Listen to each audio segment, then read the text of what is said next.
તમામ ભારતીય જનતા પાર્ટીના ઉમેદવારોનો 28 તારીખે ભવ્યથી ભવ્ય ઐતિહાસિક વિજય થવા જઈ રહ્યો છે। સાથોસાથ અમે બધી જ બેઠકો ઉપર ભારતીય જનતા પાર્ટીના ઉમેદવારનો વિજય થવાનો નિશ્ચિત છે। રાજકોટ જિલ્લાનું ગોંડલ આ સ્થાનિક સ્વરાજ્યની ચૂંટણીઓમાં ઘણું ચર્ચામાં રહ્યું છે, કેમ કે ચૂંટણી શરૂ થઈ તે દરમિયાન ગોંડલ સેવા સદનની કચેરીએ ભારતીય જનતા પાર્ટી અને કોંગ્રેસના કાર્યકરોની ઉગ્ર બોલાચાલી થઈ હતી।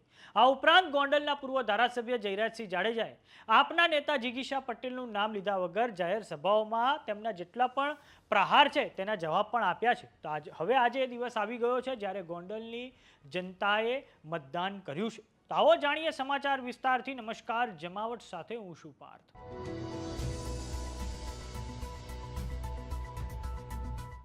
રાજકોટના ગોંડલમાં તાલુકા અને જિલ્લા પંચાયતની કુલ 26 બેઠકો માટે મતદાન ચાલી રહ્યું છે, ત્યારે ગોંડલ નગરપાલિકામાં સવારે 11 વાગ્યા સુધીમાં 16.16% જેટલું મતદાન થયું છે। આ ઉપરાંત આજે પૂર્વ ધારાસભ્ય જયરાજસિંહ જાડેજાએ પણ વોટિંગ કર્યું છે અને તેમના પુત્ર ગણેશ ગોંડલે પણ વોટિંગ કર્યું છે।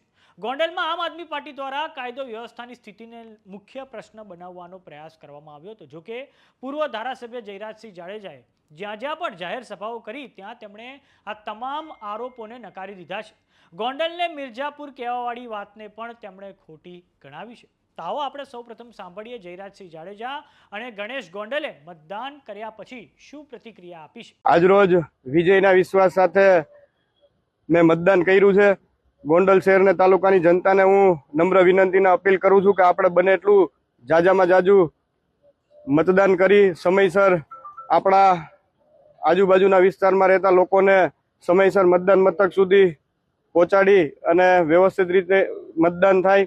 અને હું 100% આજના દિવસે મને વિશ્વાસ છે કે ભાઈ અમારા તમામ ભારતીય જનતા પાર્ટીના ઉમેદવારોનો 28 તારીખે ભવ્યથી ભવ્ય ઐતિહાસિક વિજય થવા જઈ રહ્યો છે। શુભેચ્છા પાઠવું છું કે શરૂઆતની 2 કલાકની અંદર મતદાનનો મને ઉત્સાહ જોવા મળ્યો છે। સાથોસાથ અમે બધી જ બેઠકો ઉપર ભારતીય જનતા પાર્ટીના ઉમેદવારનો વિજય થવાનો નિશ્ચિત છે।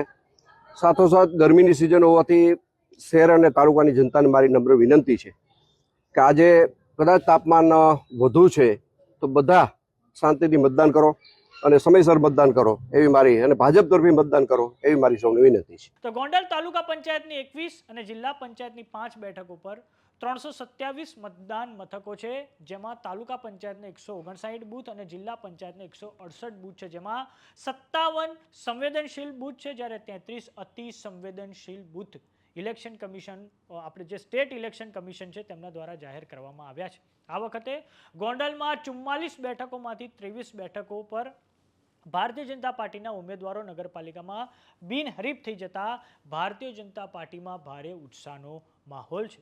તો વાત કરીએ આમ આદમી પાર્ટીની, તો આમ આદમી પાર્ટી તરફથી જે જીગીશા પટેલ છે તેમણે ગોંડલમાં કાયદો વ્યવસ્થાની જે સ્થિતિ છે તેને મુખ્ય પ્રશ્ન બનાવવાનો તેમણે પ્રયાસ કર્યો હતો અને માર્ચ મહિનામાં તેમની ઉપર એક ગોંડલમાં હુમલો પણ થયો હતો। તેના કારણે પણ ગોંડલના રાજકારણમાં ગરમાવો આવી ગયો હતો।